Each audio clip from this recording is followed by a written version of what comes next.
जय हिंद दोस्तों, एक बार फिर से आप लोग का बहुत बहुत स्वागत है हमारे ऑफिशियल यूट्यूब चैनल अविजन एसएससी बैंक एग्जाम्स पे।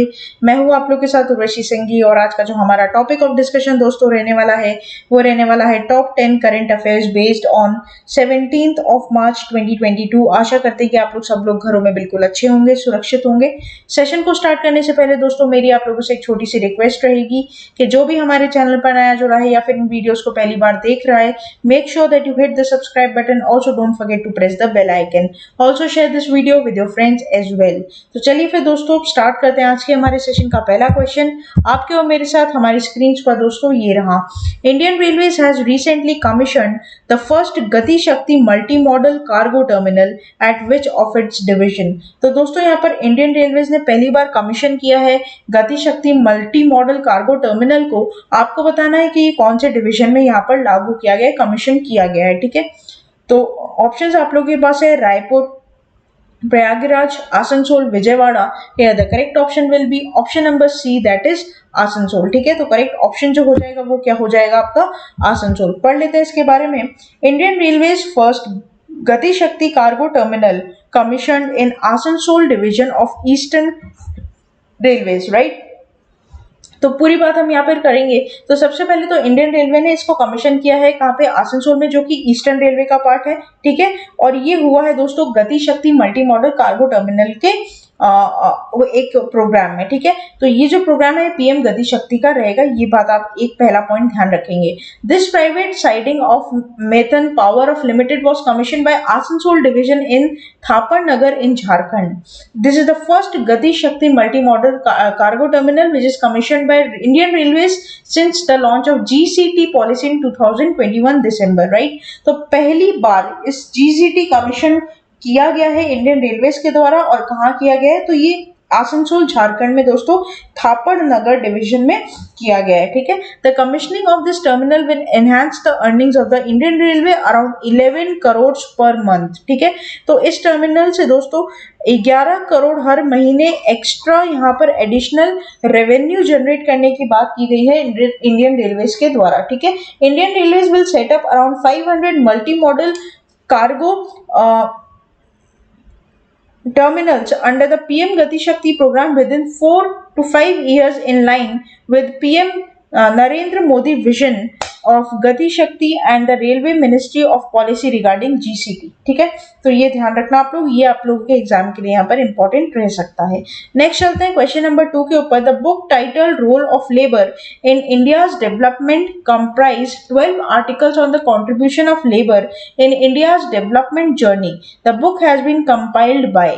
तो यहाँ पर दोस्तों क्वेश्चन आपसे पूछता है कि जो बुक जिसका नाम दिया गया है role of labour in India's development, 12 articles का कॉम्प्रोमाइजेशन कॉम्प्राइजेशन यहाँ पर रहेगा, जिसमें जो लेबर है वो इंडिया की डेवलपमेंट जर्नी में क्या कंट्रीब्यूशन किया है, इस बात को मद्देनजर रखते हुए इस बुक को बनाया गया। इस बुक को कंपाइल किसके द्वारा किया गया, ये बात आपको बतानी है। तो यहाँ पर ये कंपाइल की गई है V V Giri national labour institute के द्वारा। ठीक है, पढ़ते हैं। तो labour minister Bhupender Yadav launches book title role of labour in India's development, right. तो सबसे पहले तो दोस्तों कि इसे लॉन्च किया गया किसके द्वारा, भूपेंद्र यादव जी के द्वारा, और आप इसका टाइटल याद रखेंगे, राइट। इसे जो बुक रिलीज की गई है मार्च 9, 2022 दिल्ली में की गई है as a part of iconic week celebration of Azadi ka Amrit Mahotsav. The book has been published by V V Giri national labour institute Noida under the ministry of labour and government of the India. The book contains 12 articles written by eminent academicians and practitioners of contribution to labor in India's development journey, right। तो ये आप लोग ध्यान रखेंगे कि India की जो development journey है उसमें लेबर का क्या रोल है, इस बात को मद्देनजर रखते हुए इस बुक को दोस्तों यहाँ पर पूरी तरीके से बनाया गया है। ठीक है, नेक्स्ट चलते हैं, बात करते हैं क्वेश्चन नंबर 3 के ऊपर। What was the rank of India's in terms of largest importer of arms during 2017-21 as per the new report of SIPRI. तो दोस्तों यहाँ पर आप लोग को बताना है कि इंडिया की रैंक क्या है एज पर सिप्री रिपोर्ट। ठीक है, अच्छा, तो ऑप्शन है first, second, third, fourth. Here the correct option will be option number A, that is first. तो यहाँ पर Stockholm International Peace Research Institute SIPRI का पहले तो फुल फॉर्म याद रखेंगे।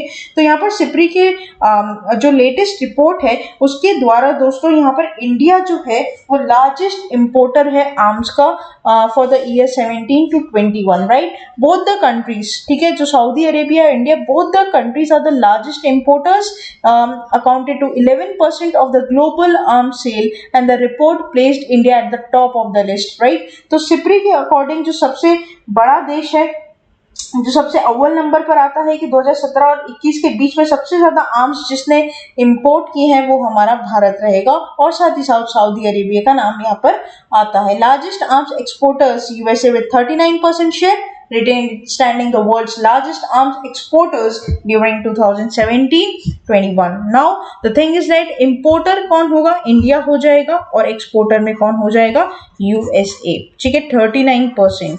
नेक्स्ट चलते हैं, नेक्स्ट बात करते हैं क्वेश्चन नंबर 4 के ऊपर। Who has been appointed as a new chairman of Air India? Options are there on your screen and the correct option will be N Chandrasekaran, ठीक है। तो N चंद्रशेखरन दोस्तों अपॉइंट किए गए एयर इंडिया के नए चेयरमैन, बहुत इंपॉर्टेंट, ध्यान रखेंगे। इन February 2022 N Chandrasekaran was reappointed as a chairman of Tata Sons for the second 5-year term, right? Tata Sons will soon announce new MDC of Air India to replace Iker IC, who has been take charge of the next month but resigned in the wake of controversies regarding his appointment, right? तो यहाँ पर air India के जो chairman है, आपको ध्यान रखना है किसको अपॉइंट किया गया है, फोटो आप देख लीजिए, नाम आप पढ़ लीजिए और डेफिनेटली इसको अपने बुक पे मार्क कर लीजिए। नेक्स्ट चलते हैं, नेक्स्ट बात करते हैं क्वेश्चन नंबर 5 के ऊपर। रंजीत रथ has been named as a chairman and managing director of PSU. Which PSU? Public sector utility. कौन सी पब्लिक सेक्टर यूटिलिटी का यहाँ पर इनको चेयरमैन और एमडी डायरेक्टर यहाँ पर घोषित किया गया, बताना है आपको। ऑप्शन है आप लोग के पास, करेक्ट ऑप्शन है OIL, oil India limited, right. तो रंजीत रथ, पहले फोटो देखेंगे, और दोस्तों इनको अपॉइंट किया गया next chairman and managing director of oil India limited, and he will replace current chairman and managing director Sushil Chandra Mishra, who will superannuate on June 30, 2022. Presently Rath is a chairman and managing director of MECL, right. तो MECL के ये current हैं, और अब ये करने वाले हैं रिप्लेस सुशील चंद्र मिश्रा को, और बनेंगे एमडी और चेयरमैन किसके, OIL के, नाम याद रखिएगा दोस्तों। नेक्स्ट चलते हैं, which film has bag the best film award in 2022 BAFTA awards, ठीक है। Options are there on your screen and the correct will be the power of the dog. तो दोस्तों यहाँ पर बाफ्टा अवार्ड के विनर्स घोषित किए गए हैं, और इसमें जो सबसे बेस्ट फिल्म है वो है the power of the dog. Best director Jane Campion for the power of the dog itself and the best actress is Jonna Slacken for After Love, right? तो ऐसे कर कर दोस्तों आपको सारी कैटेगरीज यहाँ पर दिखाई देगी। फर्दर इसके आर्टिकल के लिए आपको हमारी वेबसाइट पर विजिट करना पड़ेगा, वहां पर आपको पूरी लिस्ट मिल जाएगी दोस्तों, है ना, कैटेगरीज के वाइज। नेक्स्ट चलते हैं क्वेश्चन नंबर 7 के ऊपर। इन 2022 the theme of world Rotaract day is, तो यहाँ पर 2022 के वर्ल्ड रोटरैक्ट डे का थीम क्या है, ये बात आपको बतानी। ऑप्शंस आप लोग के पास है, करेक्ट ऑप्शन हो जाएगा रोटरी मेकिंग अ डिफरेंस, ठीक है। पढ़ते हैं इसके बारे में। The world Rotaract day is celebrated on 13th of March every year to acknowledge the services provided by the Rotaractors across the world, ठीक है। तो दोस्तों यहाँ पर इस दिवस को मनाया जाता है कि ये किस तरीके से पूरे जो वर्ल्ड को है, ठीक है, सर्विसेज प्रोवाइड कर रहे हैं। इस सर्विस को प्रोवाइड करने के लिए जो सेलिब्रेट करें इस दिवस को, इस वर्ल्ड रोटरी डे के नाम से 13 मार्च को। थीम 2022 की रहेगी Rotary making a difference. World Rotaract week will be held from 11th of March to 18th of March 2022। Next चलते हैं, नेक्स्ट बात करते हैं, what is the theme of set of international day for mathematics IDM 2022। तो दोस्तों यहाँ पर international day of mathematics का थीम आपको बताना है 2022 का, ठीक है। ऑप्शंस आप लोग के सामने है, और करेक्ट ऑप्शन है मैथमेटिक्स यूनाइट्स। तो यहाँ पर पहले बात तो मैं बताऊं दोस्तों, जो भी इंपॉर्टेंट डे रहेगा उसका थीम आपको याद करना पड़ेगा, क्योंकि कभी कभी थीम से आपको डे का पूछ लेगा या डे से आपको थीम का भी पूछ सकता है, जैसे कि क्वेश्चन आपने देखा। तो थीम जिस जिस डे की होती है आपको याद करनी है। तो international day of mathematics is observed every year on 14th of March। तो थीम इसकी रहेगी मैथमेटिक्स यूनाइट्स, ये मैंने पढ़ा दिया। And day was initiated by IMU to celebrate the beauty and the importance of mathematics and its essential role in everyone's life। Mathematics की importance क्या है सबकी दुनिया सबके लाइफ में, इस बात को मद्देनजर रखते हुए इस दिवस को दोस्तों मनाया जाता है। The 40th general conference of UNESCO approve the proclamation of 14th March by as the International Day of Mathematics on November 26, 2019, right. तो ये बात भी आप लोग इधर ध्यान रखेंगे कि 14 मार्च को मनाया जाता है ना। नेक्स्ट चलते हैं, नेक्स्ट बात करते हैं the theme of international day of action for reverse in 2022 is. तो यहाँ पर international day of action for reverse 2022 का जो थीम है वो आपको बताना है। ऑप्शंस आप लोग के सामने है और करेक्ट ऑप्शन हो जाएगा the importance of reverse for biodiversity, right. तो यहाँ पर पहली बात करेंगे कि international day of action of reverse कब मनाया जाता है, तो 14 मार्च को दोस्तों मनाया जाता है every year, 14th of March, है ना। It was marked in first in March 1997। तो इसका मतलब 25वीं वर्षगांठ ये मना रहा है 2022 में, है ना, 25th एडिशन। और दोस्तों 2022 का जो थीम है the importance of rivers and biodiversity, इसको मनाया जाता है to raise the awareness about the value of importance of rivers as well as the bring together people from across the world to discuss and spread awareness about conserving rivers, river management, pollution and equitable access to clean and flowering plants, right. तो किस तरीके से हम अपनी reverse को clean कर सकते हैं, रिवर को मैनेजमेंट दे सकते हैं, पोल्यूशन फ्री कर सकते हैं, इस बात को मद्देनजर रखते हुए इस दिवस को यहाँ पर सेलिब्रेट किया जाता है दोस्तों, और हर साल 14 मार्च को। नेक्स्ट चलते हैं, last question of this session, what is the theme of world consumer rights day 2022। Important रहेगा ये, है ना। ऑप्शन आप लोग के सामने है, करेक्ट ऑप्शन जो हो जाएगा फॉर फेयर डिजिटल फाइनेंस, ठीक है। तो 2022 का हो जाएगा फेयर डिजिटल फाइनेंस। पढ़ते हैं इसके बारे में।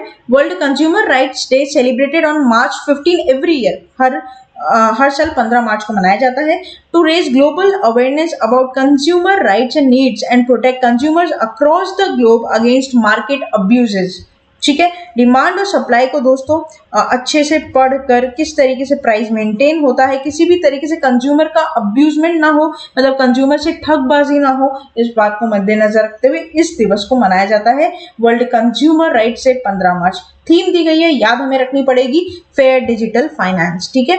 The day highlights the power of the consumers and their rights as fair, safe and sustainable marketplace for everyone। तो ये था दोस्तों हमारा पूरा टॉप 10 करंट अफेयर्स का सेशन। आशा करते हैं कि सेशन आप लोग को अच्छा लगा होगा।